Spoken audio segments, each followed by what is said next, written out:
各位觀眾好，上一集我們講到了一個長期被模糊處理的問題：德國進攻蘇聯以後，莫斯科向全球共產黨發出武裝保衛蘇聯的號召，中共隨即響應，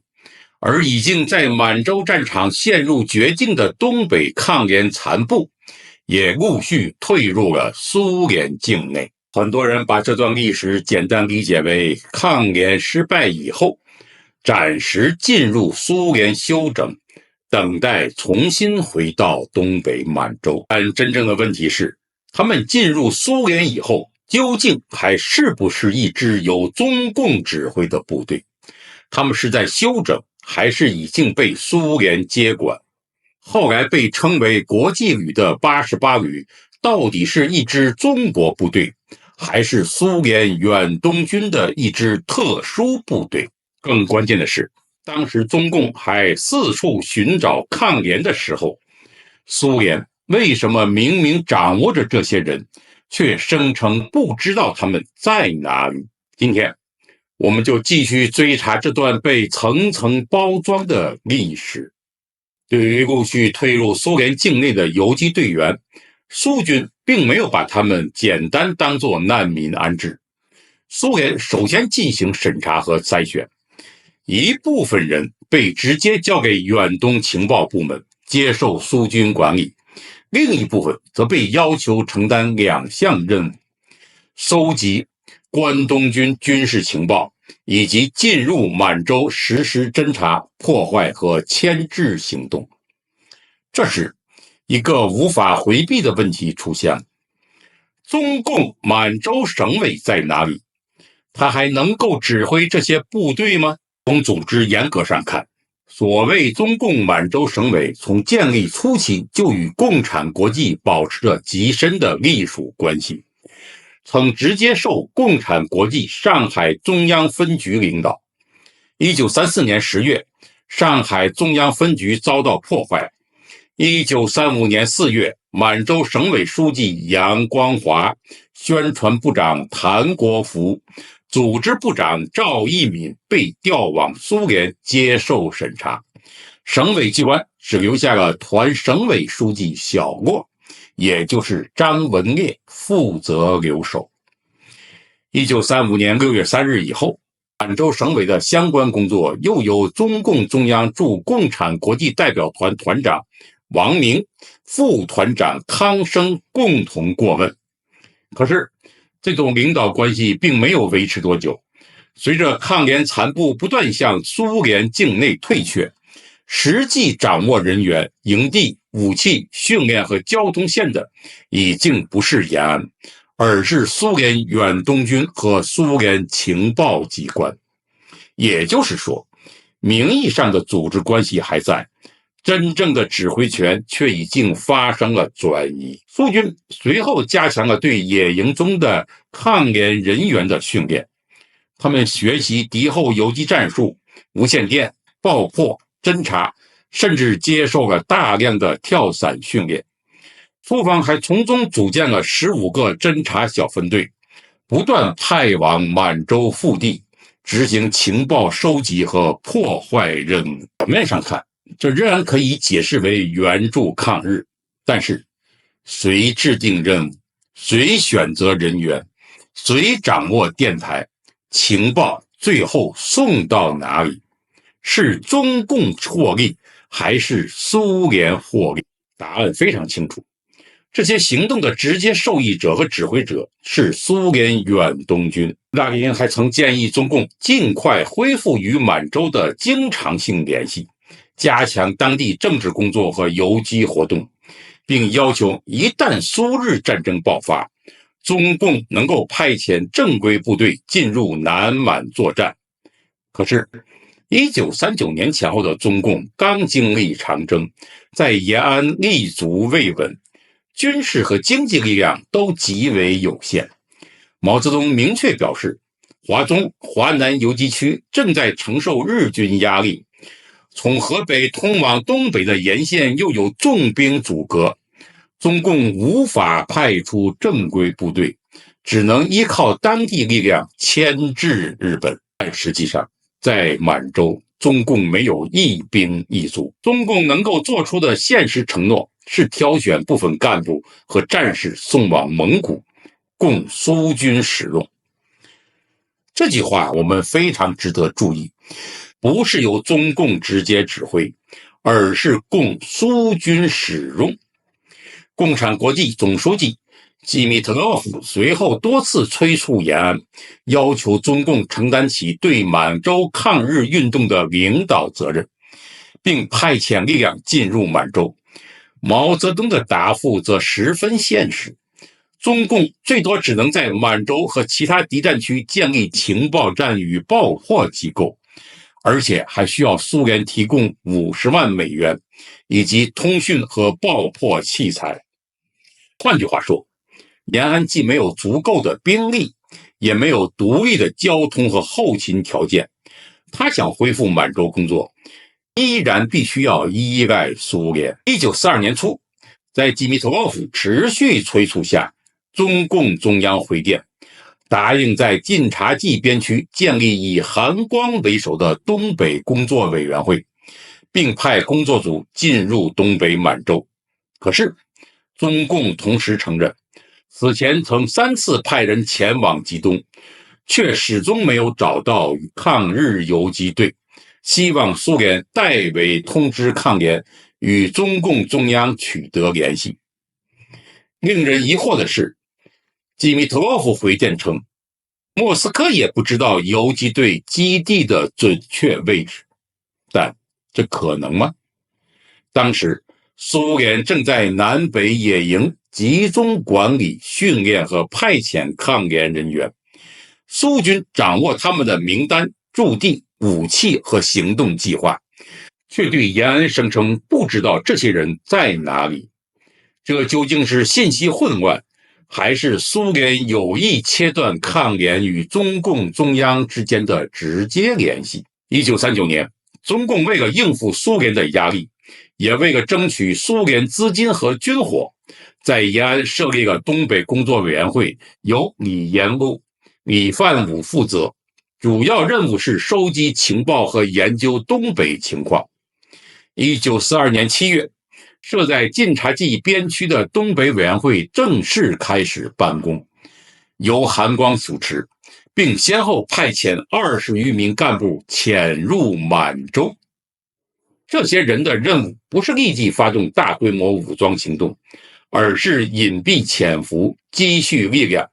並設法尋找抗聯殘部。可是，他們沒有找到抗聯，許多人一度失去聯繫。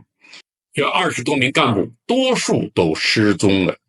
我們不能說他們到了滿洲就享受當時的幸福生活，而忘記了黨安排給他們的工作。後來的實際情況是，直到後來林彪所部進入東北並站穩腳跟，其中一部分人才重新與中共接上組織關係。這更加說明，至少在這一階段，中共中央對蘇聯境內抗聯殘部的情況幾乎失去了實際控制。為什麼會出現這種局面？根據蘇聯解密文件，蘇軍曾經作出規定，不允許中共東北黨組織自行派人與中共中央直接聯繫。周保中、馮仲允等人多次要求蘇方協助轉呈報告，盡快與中共中央恢復聯繫，但長期沒有得到回應。蘇軍情報部門越來越頻繁地繞過抗聯原有領導機構，直接調用和派遣抗聯戰士。周保中在1941年9月14日的日記中寫道：抗聯表面上依然保持其獨立，但實際工作已經由蘇軍直接支配。1942年4月，雙方還曾因此發生激烈爭論。抗聯最初進入蘇聯時，本來被解釋為暫時休整，條件成熟後再返回東北作戰。然而，蘇日中立條約簽訂以後，除少數執行情報和破壞任務的人員外，蘇方不再允許抗聯武裝大規模越境返回滿洲。結果是，抗聯失去了戰場，也失去了與中共中央的直接聯繫。他的糧食、營地、武器、訓練和行動都掌握在蘇聯軍方手中。一支沒有獨立補給、沒有獨立交通、沒有獨立通訊的軍隊，還能保持多少真正的獨立性？1942年1月，蘇聯遠東軍情報部長兼參謀長索爾金少將向周保中提出擴大野營、修建房舍、改善交通、爭取糧食自給，把原本的臨時駐地建設成長期根據地。面對現實，周保中、李兆麟考慮在北野營成立教導團，由蘇軍統一訓練。蘇聯遠東軍司令部隨後制定方案，並上報統帥部。根據斯大林的意見，教導團進一步擴大為教導旅，授予蘇軍正式番號，並按照蘇軍標準提供軍需和後勤。至此，最關鍵的一步完成了，抗聯不再只是駐紮在蘇聯，而是正式進入蘇軍建制。1942年7月21日，蘇聯遠東方面軍總司令阿潘納先科下令，東北抗日聯軍教導旅正式獲得番號，蘇聯遠東紅旗方面軍第88獨立步兵旅，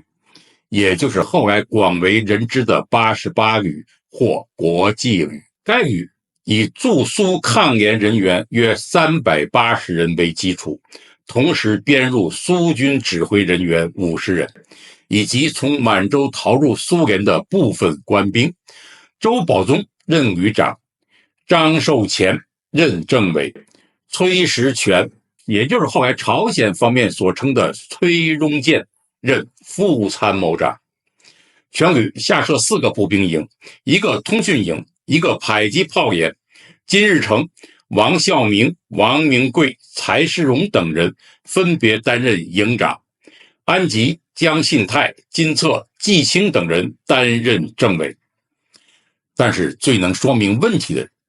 不是這些中國和朝鮮幹部的名字，而是旅營、參謀系統以及政治、後勤、軍界、通訊、迫擊炮等關鍵部門都是由蘇聯軍官掌握。原抗聯官兵統一換穿蘇聯軍裝，接受蘇聯軍銜，執行蘇軍命令。名義上，他依然保留着東北抗日聯軍的政治標籤，實際上，他已經成為蘇聯遠東軍的一支特殊作戰力量。1942年8月1日，88旅舉行成立典禮。此後，旅中中共組織仍然存在，但它已經無法獨立決定整支部隊的去向。黨組織主要在內部發揮政治作用，而部隊的訓練、調動和任務則由蘇軍體系決定。抗聯人員開始系統接受蘇聯的思想政治教育、軍事訓練和特工專業培訓，並執行蘇軍交給的各項任務。與此同時，旅內朝鮮籍人員逐漸形成了以金日成為核心的力量，这支力量後來又成為戰後朝鮮政治和軍事格局中的重要基礎。由此可見，88旅不僅關係到東北戰後的權力重組，也與朝鮮半島戰後的政權形成密切相關。蘇聯對日宣戰以前，88旅已經進入實戰準備。周保中參加了蘇聯遠東方面軍對日作戰的全部軍事會議，並領導3項任務：挑選約100人組成空降偵察部隊，攜帶電台進入滿洲，執行偵察任務。另外，派出約340人編入蘇軍先頭部隊，擔任向導、偵察員和突擊隊員。同時，教導旅主力跟隨蘇軍進入東北，協助維持戰後秩序。我請觀眾注意，這3項任務的核心並不是由中共中央制定的抗日計劃，而是蘇軍對日作戰整體部署的一部分。1945年7月前後，一批抗联戰士突然從營地消失，他們並非失蹤，而是被編入空降偵察部隊，分成50多個小組，趁夜空降到牡丹江、佳木斯、哈爾濱、長春、瀋陽等地，展開戰前偵察。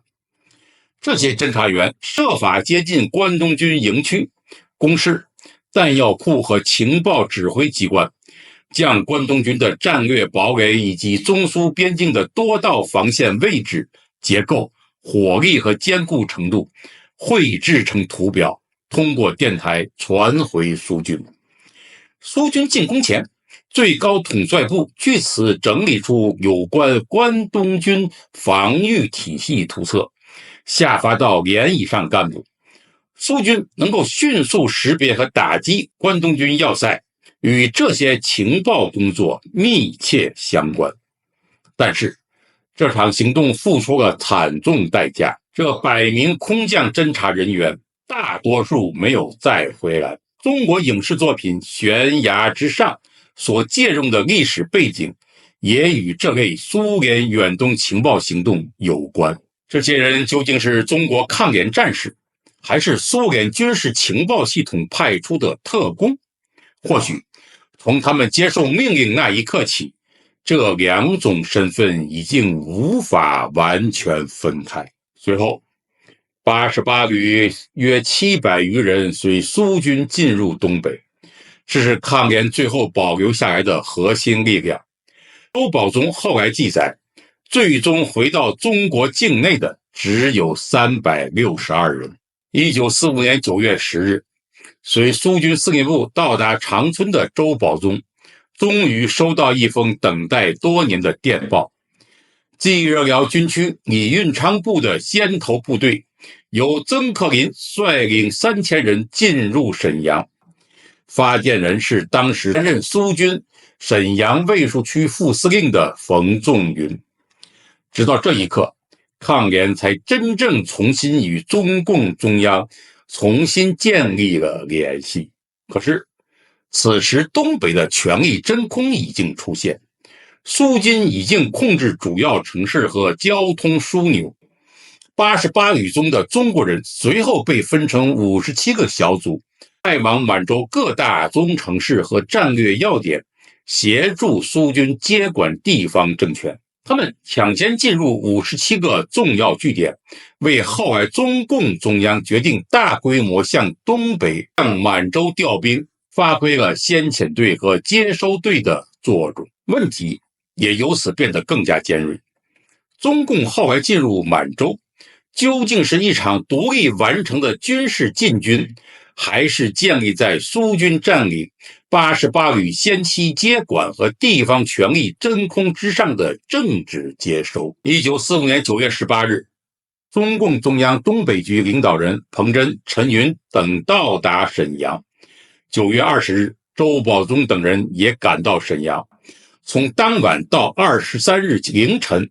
雙方連續交談了2天2夜。這2天2夜，他們究竟談了什麼？周保中是否詳細說明了88旅與蘇軍之間的真實關係？蘇軍是否向中共提出了接收東北的條件？中共10萬大軍為什麼能夠如此迅速進入東北？又是誰在蘇軍撤離之前幫助中共提前取得了城市、鐵路、軍火庫和地方政權？這些問題才是88旅歷史真正通向的終點。各位觀眾，88旅的建立並不只是抗聯退入蘇聯後繼續抗日這麼簡單，它揭示的是一場更複雜的權力轉換。抗聯如何失去了與中共中央的聯繫，如何被蘇聯情報和軍事系統逐步接管，又如何在1945年成為蘇軍進入滿洲之後，協助中共爭奪東北的先遣力量。雖然我們講了這麼多，但是故事並沒有結束。下一集我們將繼續追查蘇軍佔領滿洲之後，中共如何突然取得進入東北的通道，蘇聯究竟向中共開放了什麼，又保留了什麼？中共所說的10萬大軍挺進東北，背後是否還有一套從未公開的說明的接收安排？一個被長期寫成勝利進軍的故事，究竟是怎樣在蘇軍控制之下完成的？下一集我們繼續揭開這段至今仍被嚴密包裹的歷史。請大家點讚、訂閱並打開提醒，我們下期節目再見。